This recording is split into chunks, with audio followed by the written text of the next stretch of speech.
आमना मसूद जंजुआ साहिबा कितने सालों से एहतजाज कर रही हैं, कितने सालों से एहतजाज कर रही हैं।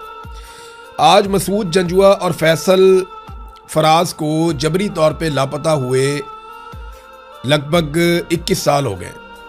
जुलाई 2005 में मुशर्रफ के दौर में इन दोनों को लापता किया गया था। अच्छे लोग थे, दीनदार लोग थे, अगवा कर लिया, लापता कर लिया। आज तक इनका पता ही नहीं चला। आपने इंडिया की फिल्म देखी होगी, आजकल लोग बहुत उसकी बात करते हैं, सतलुज मूवी, जिसमें वो एक सिख था, वो आवाज़ उठाता है, फिर वो लापता कर दिया जाता है, फिर उसे कत्ल कर दिया जाता है, फिर उसकी आज तक लाश नहीं मिली। उसकी बीवी लापता अफराद के लिए आज भी आवाज़ उठाती है। यही कहानी पाकिस्तान की भी है। मसूद जंजुआ साहब के साथ भी यही हुआ था और उनकी बीवी आज तक आवाज़ ही उठाती है। उनकी लाश भी नहीं मिली, पता ही नहीं चला। सिमीदीन बलोच, उसके वालिद का पता ही नहीं चला, लाश भी नहीं मिली। भारत बलोच के वालिद की तो लाश मिल गई थी मसकशुदा, लेकिन सिमीदीन बलोच के तो वालिद की लाश भी नहीं मिली। हाँ, लेकिन कुछ लाशें मिली हैं, आज भी मिली हैं। बलूचिस्तान में जिन मजदूरों को अगवा किया गया था, जिनका ताल्लुक पंजाब और खैबर पख्तूनख्वा से था, ये तो बेगुनाह लोग हैं ना, बेचारे अपना काम करने गए हुए हैं और इस भरोसे पर गए हुए हैं कि रियासत उनका तहफ़्फ़ुज़ करेगी। उन्हें भी कत्ल कर दिया गया।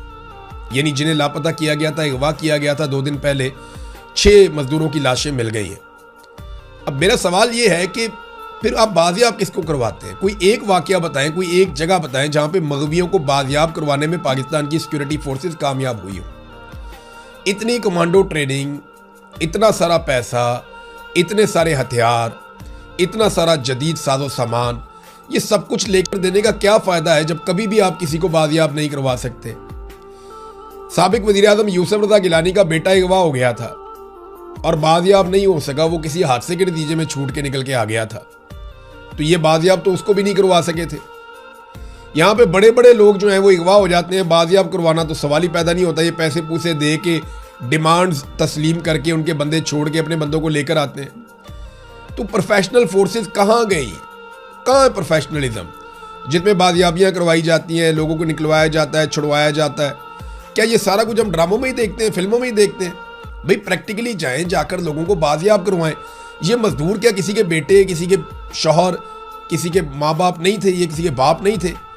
ये बेचारे वहाँ पकड़े गए, इनके बच्चे नहीं थे, इनकी जानें कीमती नहीं थी, इन्हें बाजियाब करवाने के लिए कोई गया ही नहीं और ये मजदूर शहीद हो गए और इनकी अब लाशें बरामद हो गई हैं।